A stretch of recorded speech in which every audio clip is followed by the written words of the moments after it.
Here we go.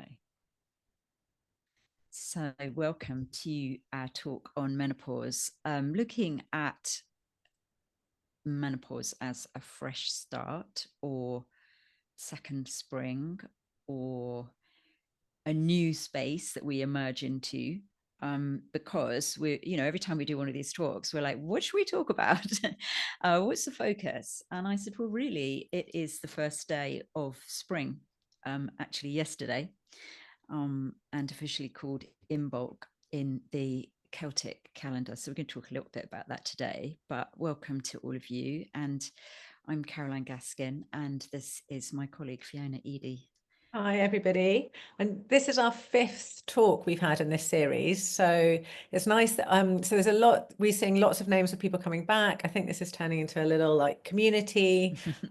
People definitely, even if you're not here live tonight, we had, about 100 sign-ups. So we know that I'm really excited there's kind of, an audience for this and a group of women that want to talk about natural menopause and have menopause framed in a different way than we're always having it framed to us. So we're framing it in a positive light. Well, that's what we're hoping for.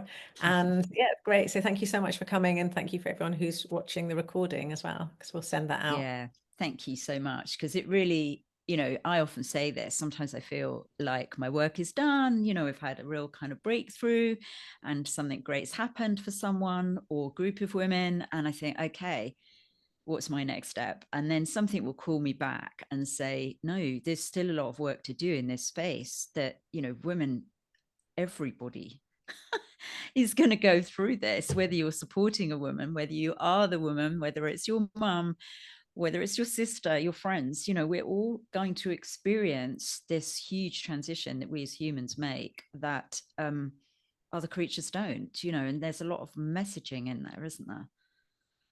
Yeah, I mean, I think it's a time where you can kind of step over the threshold or you can kind of fall off a precipice. And I think the way it's portrayed to us is that it's this huge, terrible fall instead of actually, it being a positive step forward, a transformation, an aliveness to new energies and new possibilities, which I think is where it ties into Imbolc.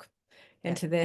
Into this idea of new beginnings, of spring. I've seen the daffodils, like the green stems are coming out. It's nearly happening. Things are starting to come back after winter and the darkness and being inner. We get this kind of this sort of stirring of, oh, what am I going to do? What am I going to join? Who am I going to hang out with?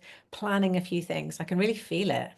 So yeah, it's so nice and so much lighter. Oh, and It's so much lighter. And the other thing that I think does happen in this time is that we go forward, but we're conscious we're really not going to put away, certainly in the northern hemisphere and certainly in England, we're not going to put away our scarves, our coats, etc., that we might be going back into that. And there is a lot of toing and froing in menopause, isn't there? So in that sense, it really is like spring. You emerge, it's a sunny day, you think, hey, this isn't too bad, and then you have a kind of what feels like a bit of a setback, and something will throw you, and you might feel despondent at that, or suddenly a lack of confidence comes in, or suddenly oh my goodness, why am I having this heavy period? And we're kind of dragged back to those kind of sometimes heavy feelings that we associate with darkness, dullness, winter, difficult times, and in fact, Imbolc is the day which is literally halfway between the winter solstice and the spring equinox,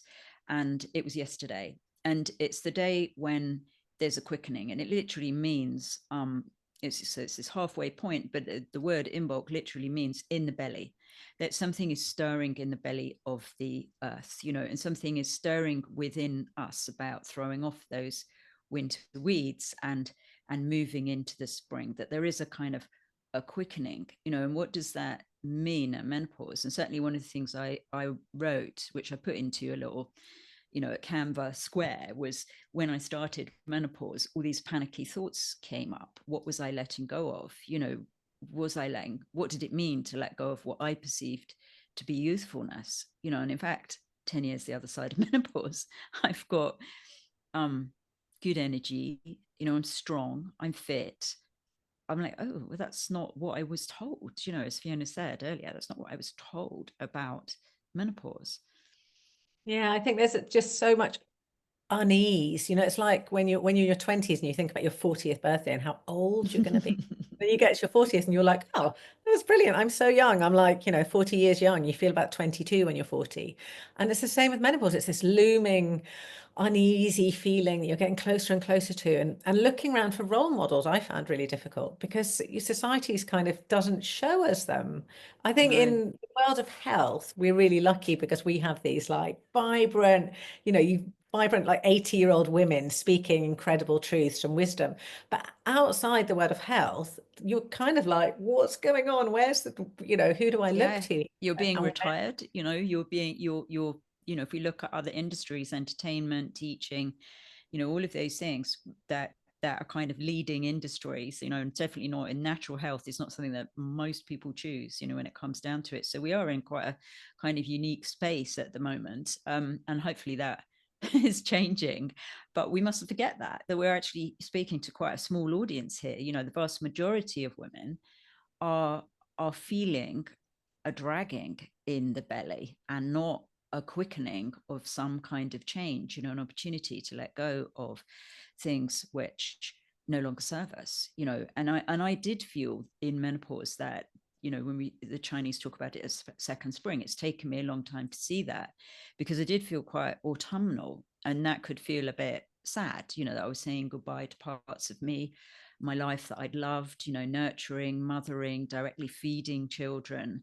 And it took a while to realize that I was gathering the fruits of my life, which included, my children, my work, and aspects of all of those places of nurture, and repurposing those. And the idea of legacy began to take hold. Is what was I going to give, and I had a sudden urge, really strong actually, to, as a kind of memory dump, that I needed to get this knowledge that I have inside me about natural health out there.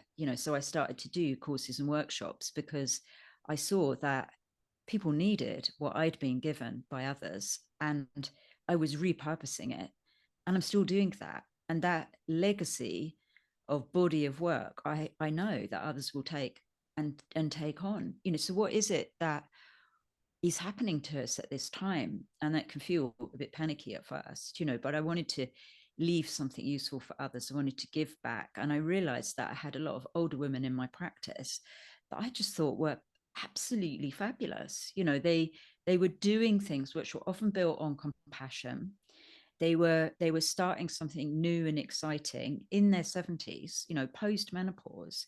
And one was starting a school in the wake of the Asian tsunami, in 2004. And she just became this kind of powerhouse in Henley on Thames, and gathered, that's quite a rich area of the country, gathered money and created this school. And then another client, who I spent quite a lot of time working with, she would take this team of surgeons to Africa to fix heart issues, cleft palate, and eye problems, all of which there's no mechanism to solve in Africa. And I was just like, wow, this is what it means, to leave behind some of the things about mothering, which are necessarily a lot of giving, um, to a small group of people, your family, your workplace, whatever, and actually go, there's an adventuring in here as well. It's really quite inspiring. yeah, no, they sound amazing. Yeah. I think that thing of what does it look like for each of us? So there's Mm. that idea that the very active part that you were just talking about. I think there's also your own developing the inner life. So do you want to pursue more creative pursuits? Have you got that book to write, Mm-hmm. the art to follow? Or do you want to become a center of influence in your family? Do you want to be the Yeah. grounding that they all need? Or do you want to be an influence, maybe not so much in like driving business forward, but more in on the board, like guiding, more Yeah. on mentoring, more, so it fits more with your life energy and the wisdom and knowledge you've built up, and probably brings in, like really good money as well if you're in that kind of business position. But we've all got different paths open to us, and maybe we all want bits of all of them, but there's that inner and the outer. And but you get to be, I read a really good quote on this, but actually you get to be your a choice maker. So instead Mm, of being mhm, the supporting actor in everyone else's lives, you make your own choices. But think of all the choices that have been thrust on you, right from the university back to your GCSEs, like, how much did your parents influence those, your mhm, marriages, how much of those were other people's influences and conditioning. And then you get this opportunity to step into actually what you want. And, mm, and of mm. course, that's not portrayed in the media. That's kind of like really powerful. Um, Exactly. I think you that can get be to quite choose your own life. scary. Yeah. And there's a lot of conversation again, a kind of bit of a back and forth about defining oneself and refining that. That there's there's an opportunity to kind of polish up your act in some ways, as well as look at something fresh. And I think that is really, as you say, quite powerful. A lot of stuff has happened, which is other people put on to us, and this is really an opportunity. And so the other thing about in bulk as a time is that I tend to, at this time of year, conscious of the light, like you said, I've literally ordered some candles today without kind of realizing it. I was writing a few notes for this, and we'll talk about the goddess of this time is Bridget. um Brigid. She's got loads of names. She's a Celtic goddess originally, who's kind of bridged into a saint. But Brigid, Bridie, Brie, Brigida, she's actually the root, or one of the roots of the name Britain. And she literally means fiery one, bright arrow. The light is coming. It also means high one or exalted one who's lit by the light of the new year coming, but also is a guiding light to show others the way. So she could be a fire goddess, and it felt suddenly I'd ordered some candles from Star Child. And I was like, how appropriate. And you said something about candles as well today. It's also Candlemas. So Candlemas is, Yes.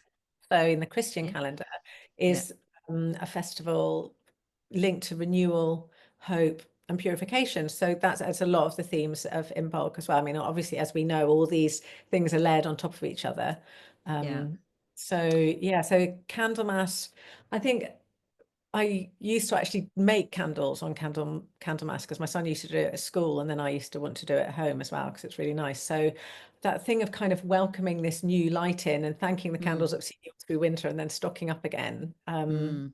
Yeah, so I know mine's mate is doing, look, it's a bit funny on Zoom, but it's really pretty. And I'd like to say it's a beeswax candle, not a scented candle because those can often contain xenoestrogens, not a paraffin candle because you're basically breathing in petrol fumes. So, find your clean candles. I think soy is another good clean one if you're vegan. Candle I was note. thinking actually, as Kat, there's a really good note on candle because I was listening to something which we echo as part of the natural menopause course. We do a whole session on what's around your home, and I was listening to a podcast recently about just that, and it's good time of year to check in with, to sort, to kind of say I'm not going to use that anymore, I'm going to use this. We're just moving into that time of potentially spring cleaning, dusting in the corners and making decisions about what we're going to have in the house going forward. So it's a really nice time of year to kind of brush up on those sort of things, I think. Yeah, and there's a And we physical. just, yeah, I was just going to really quickly say we've got, which I'll put a link to in this, is the last talk we did was actually about detox, wasn't it? Yeah, so that Yeah. was that was a really good one on, and also how much you can detoxing. It doesn't have to be an expensive process. It's really No. removing. It's really Yeah. removing and decluttering. Yeah. But I was just going to say on top of, when you inspired me there on decluttering. So there's the purification aspect of Inbolc and the clearing out, and there's also the decluttering of your life. So Yeah. over winter, you may well have noticed that stuff has really annoyed you, that you've been really sensitive to other people pushing your boundaries, to, I'm watching too much telly, I don't want to scroll anymore. You've been getting pretty strong messages over winter around what is no longer serving you. So this is an opportunity as the light's getting a bit better because you're like, what am I going to do to change this? Rather than just Mm, sitting on it till next winter when when it all comes back up again and you're in the house and it's dark at 4 in the Northern Hemisphere anyway, like, what are you going to do about it? And I think that's what's so great about this time of year, is there's this energy of change. So one of the things I'm going to do, well, I've actually been doing is, so lighting a candle. I'd love everyone to do this after tonight's talk. Light a candle, get out a pen and a bit of paper, and just free journal around what your intentions for this season are. And it doesn't have to be, you know, the goals, but more the sense you want to have. I want to feel peaceful. I want to feel powerful. I want to pursue my love of dance, you know, pretty vague, but just see where it goes. And then that's going to give you a lovely surge of progesterone right before bed tonight. It's going to you're going to go to sleep with a kind of really nice positive energy, and it'll just percolate through in these coming months as we move towards spring. And it'd be really interesting to see where it's got to by the time we get to, to the spring equinox. So yeah, definitely love it. And I think, you know, one of my things that I wrote at the winter solstice was that I had some ideas about work. You know, I want to get published, bring through a podcast. It all began with P, and then, but personally was play and being in partnership, being in a place of, you know, comfort with others and fun. And I managed to mix together, inadvertently, actually, two of my flower essences. I thought they were the same one, and I poured the play one, which is little flannel flower, into the bottle of pink flannel flower, which is about the heart, and very heart-centered remedy. And I was like, okay, I'm going to take that, you know, and so where in one's life, you know, and you might focus on just one thing, where in one's life does one have playfulness, and you know, for instance, or where do I feel that I have, you know, comfort. You know, one of the things also about we've talked about the flame and the fieriness of the goddess of Brigida, you know,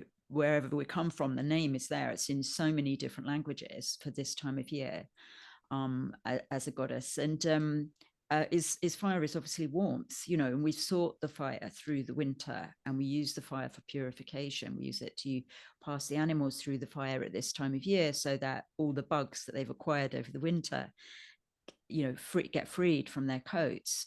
And so there's also an aspect about fire which is warmth, you know, comfort.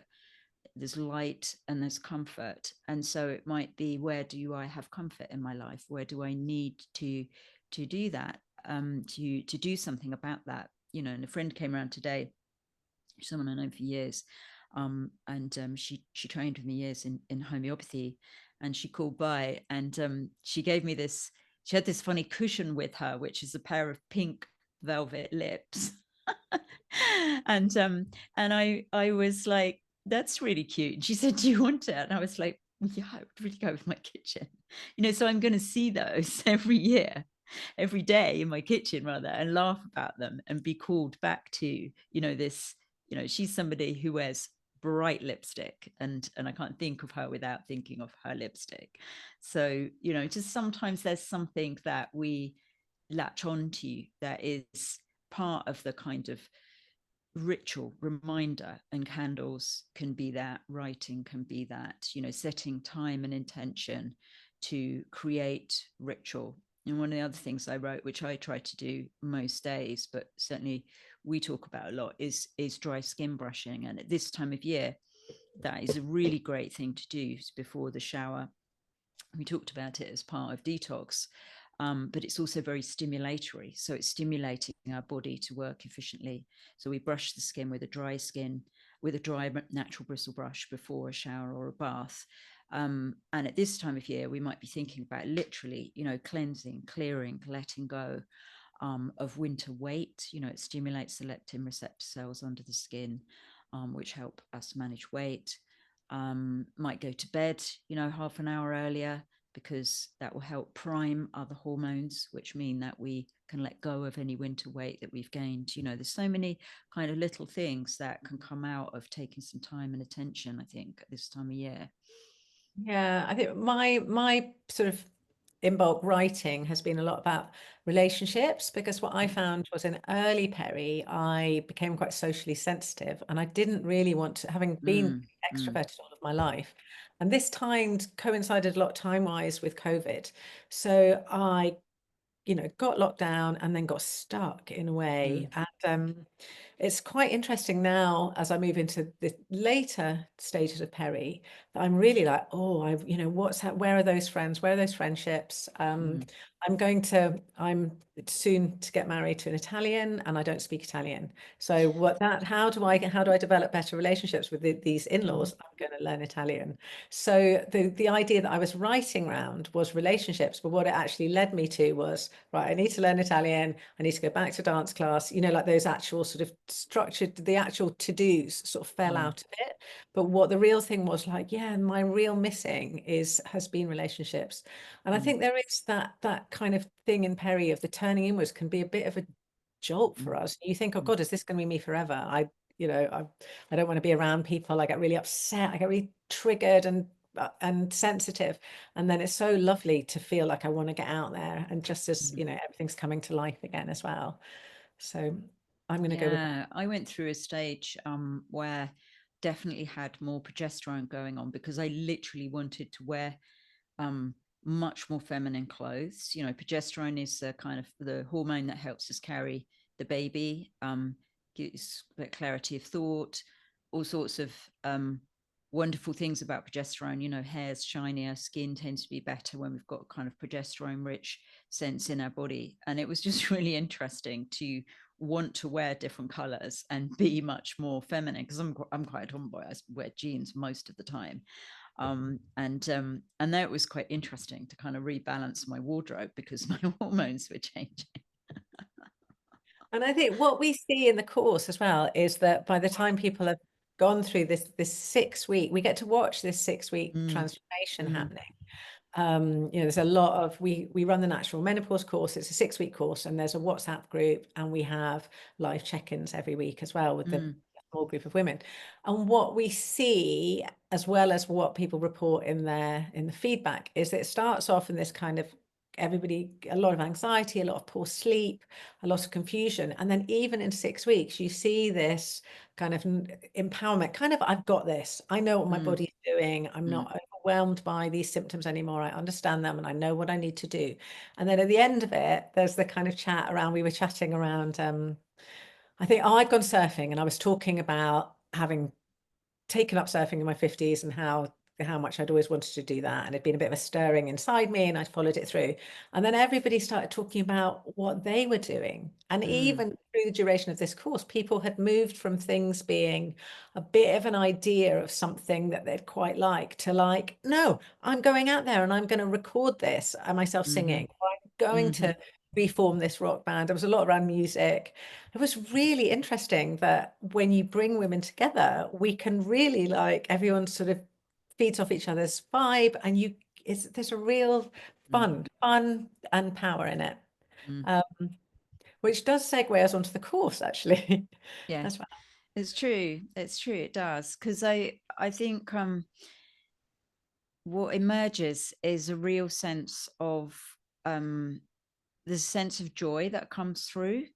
There's a sense of supporting each other in the journey, which is really quite powerful and is not something that I would say I experience on every course that I do at all. Um, and I mean, we get amazing feedback, don't we?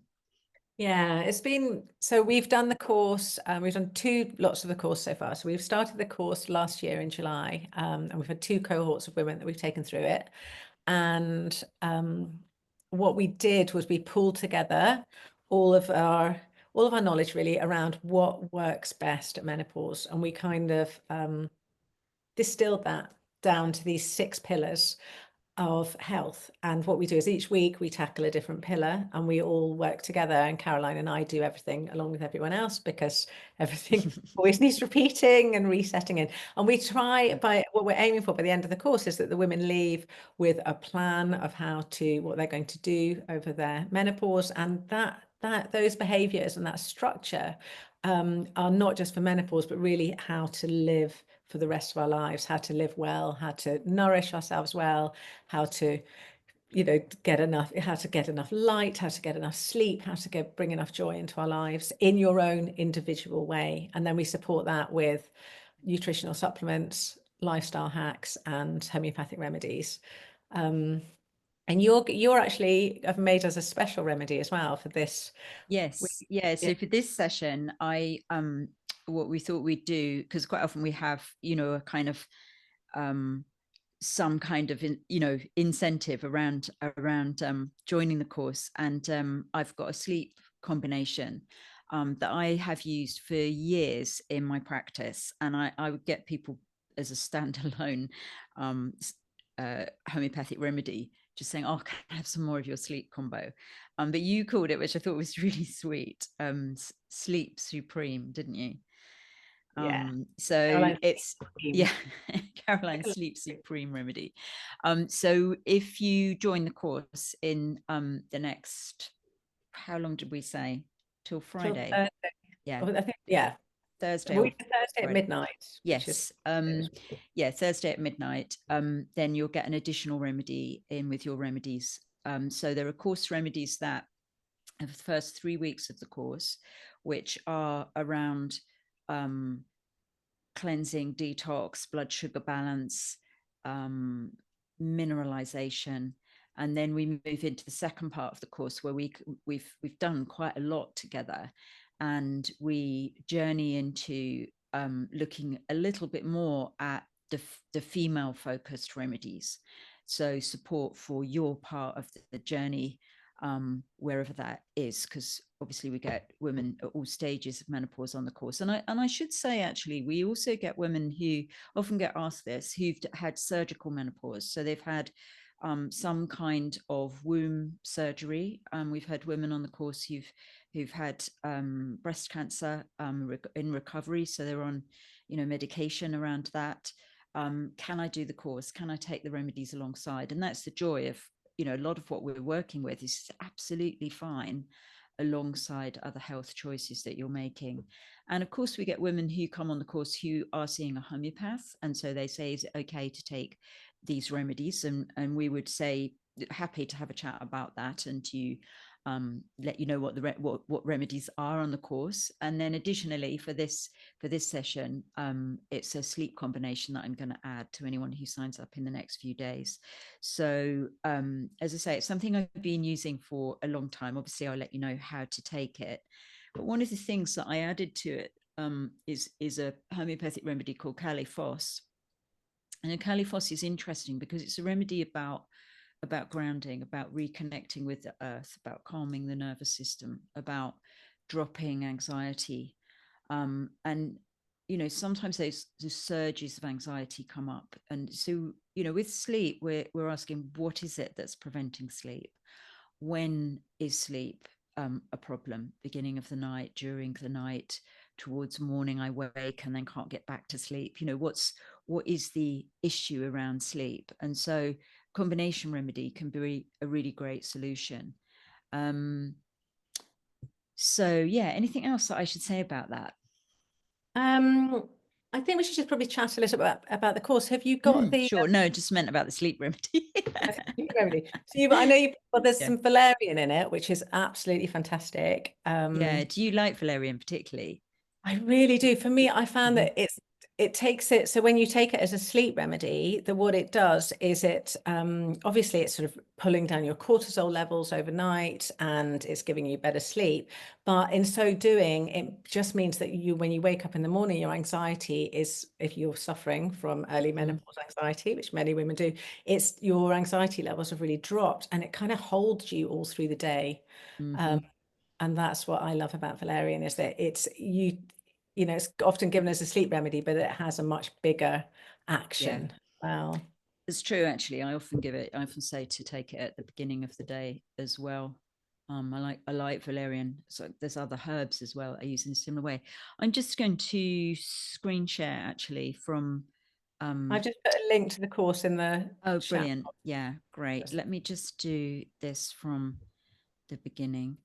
So we just wanted to talk a bit, obviously, about the course. So what we've got is 6 live group coaching webinars with us, and then historically what we've done so far is we've had the informational part of that as part of these live group coaching webinars. This course, what we're going to do is we've pre-recorded the videos, so you get to watch them before the session, so you can come to the sessions with all your questions and a kind of going over, and a just embedding that knowledge and information, rather than hearing it fresh for the first time in the live group coaching space and going away with a lot of questions. What we're doing this time is letting you have those first, and then come to the live sessions with us, and have the opportunity to really explore those. And then beyond those sessions, we have a WhatsApp group, which is very much for daily support and community. And we actually get, with those WhatsApp groups are still live from our June and September 2024 courses, and we still get conversation in those. Just we need to be reminded of these things. As I said, I'm 10 years post menopause. I need reminding sometimes. Go and have an Epsom salt bath. Don't forget to eat something in the morning. Otherwise you'll feel a bit rangy by midday. These sort of things we need to remind ourselves of, we need to revisit. So that's why we created the course, so that we can get into the practice of visiting what it is that we need and reminding ourselves, and allowing that to embed. And I've been working with menopause for years and years, so these are things that to me are proven, simple, effective, and actually not big cost items as well. So we've really honed this idea of nutritional supplements. What's fundamental? I get asked all the time, I'm sure you're the same, Fiona, is this any good for menopause? I'm like, well, it might be for some women. I know that, you know and I think people think there's just going to be one supplement. You're going to take this one supplement that's called like Meno Boost or something, and that's going to be it. And menopause is, how bad or how good our menopause is a reflection of where we've been. You look back, your menopause is an opportunity to change your entire health based on the symptoms that are popping up. So what your symptoms are, each need to be addressed, and every woman has different symptoms, and you may well need to address your blood sugar, which may have been something that's been bubbling away in the background for years and that you've been ignoring because you could push through, you could push past it, you could go without eating for 5 hours and then eat, a big, like 3 Tesco donuts or something, and you'd be fine. But when you get to menopause, like your body is not going to let you do that. You go without eating, you're going to have hot flashes at 3 a.m. and you eat a sugary donut, you're going to be awake at 3 a.m. So looking for this sort of bullet, this golden bullet, is that the right word, at menopause, which of course kind of HRT is, but with HRT you lose the opportunity to basically sort of have this massive health revamp, a reset, that's going to serve you so well for the next 30 years. And I have heard men say that they wish they had menopause because otherwise they don't have that chance to reboot, to reset, to recalibrate, whereas we really have this opportunity. And each time you do it, each time you heal one of those symptoms, the energy and the wellness, the true wellness that you achieve is so empowering. Each time you sort of peel off like that symptom, you're like, yay. And you become more with that. It's not just your health that changes, you become more yourself than you've ever been. So I can't remember what we were talking about. Just went off I think on the other thing about HRT and any medication is that all medication, HRT included, will eventually rob your body of essential nutrients that it needs. And those are also kind of things that we would cover on the course, obviously. But to understand that if we are making health choices that are not completely serving us, they will be utilizing elements that we need. So HRT, for instance, will deplete your iodine. Well, what's the thyroid going to say about that 5 years down the line? what's your anxiety? So many women on HRT in my practice who have come in, and these are bioidenticals as well, so they're much closer to the body's rhythm perhaps than traditional HRT, but they're still suffering massive anxiety and sleep, which might indicate sleep problems, that they might indicate that their B vitamins, for instance, are not what they should be. Lo and behold, what does HRT take from you? So these are things that even if we are making choices, we need to know, if we've been put on something like tamoxifen because of breast cancer, we need to know what the effects of that are and what we can do to put back in, so that we are optimizing our health through our health choices. So yeah, we've said actually some of this already, but while we're on HRT, this is very much a space, sometimes women can't take HRT, or they want to taper off HRT. They are taking it and want to optimize their health, or there's some contraindication about other health choices. I think that's really important to state as well. Anything you want to add to that, Fiona? Just going to look at the chat box actually. No, the chat box was, I made the link work. I think, great. did we just go past the results slide, or is that still to come? Because I No, want that is on the bottom of there, the improvement. Yeah. Yeah. So I think what was really amazing. So when we did this course, we did the first one and we did not know how it was going to turn out. We knew that we'd be supporting women and that the remedies we had were great and our advice was great, but the results were really good. What we give at the start and at the end is there are questionnaires to fill in. One's your hormonal past life history, so you can start to gauge, what you're coming in with, and the other one is tracking your menopause symptoms. And I think we've got something like 35 symptoms that we're looking at, and people can be coming in. Someone came in with 27 of those symptoms and left with 4. So amazing. It's insane, obviously a lot of in 6 weeks. Some people came in with 4 and left with 2. So it can completely be the range of severity is huge as well. But it's everyone goes on their own individual journey through the course, and everybody had saw their symptoms either somewhere between 40 to 90% improvement in their symptoms. Yeah. And really, it is down to what you're coming in with. But for me, I think it wasn't just the moving of the physical symptoms, but really the way that the main thing that we see 2 weeks in is that anxiety massively improved.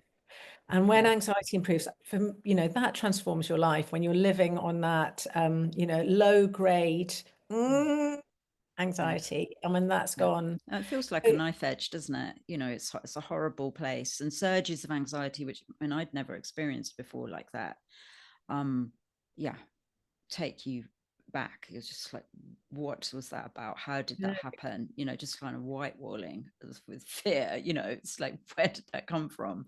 And it might take, we talk about this on the course, but it might take us back to a time in our life when there was fear, and we now can do some work around that to kind of really settle that down. And I think it's interesting, when I looked at this statistic and I was like, 40% doesn't seem very high, and then I reminded myself that could, as you say, be somebody who only came in with 4 symptoms of menopause and left with 2, which is 50% improvement. That's great. And then I reminded myself also that some women didn't start any of the protocols till at least halfway through the course because something else was going on. Somebody moved house, somebody changed job. Statistics are interesting things, aren't they? But when I did the 3rd session on the first course, and we were talking about balance and we were talking about sleep, and we were talking about what actually happens to your hormones in menopause, and why something like stress arises. And we can't make the hormones that we need. And everybody had encountered some kind of stressor that week. And in the breakout rooms, everybody said, I dealt with that stress in a completely different way. I managed it and came out without panic and anxiety. And I was like, wow, we haven't even got to the female hormonal remedies yet. We're working with putting in place really great protocols. It was very powerful. I'm amazed. Yeah. And I think, and that's, yeah, you're right. The statistics, we don't know who, it's kind of come with us. We've got these protocols, we've got these hacks, we've got these lifestyle tips, and we're encouraging you to try them out. But it's down to each individual how Mm, much are they going to body brush every day? Are they really going to, bring mhm. their coffee? So it's pre 11 a.m. Are they taking the supplements on time? So everyone's got their own degree depending on how busy they are, Mhm. what other stresses they've got in their life. And that's absolutely fine. But to Yeah. see that, improvement across the group is absolutely fantastic. And then if you don't have time to implement everything during the course, it's all there in the handbooks, the WhatsApp groups there, and the structures there for you to be able to do it in your own time. So Mm. it's sort of coming with us, learning and getting to practice and try everything out, see if what's working for you, what doesn't work for you. And at the end of 6 weeks, you've got a pretty good plan as to, how you're going to flourish for the Mm. next 30 or 40 years. And it's So, interesting. It is a journey. There's someone on their February course who's already done the course, who's coming back because she said, "I'm in a different phase now, and I need to revisit some of the stuff." And at the time of the first course, she was actually doing quite a lot of traveling, and I was just like, "Wow, that shows me how much value that there is to revisit this space as well." It was, yeah, amazing.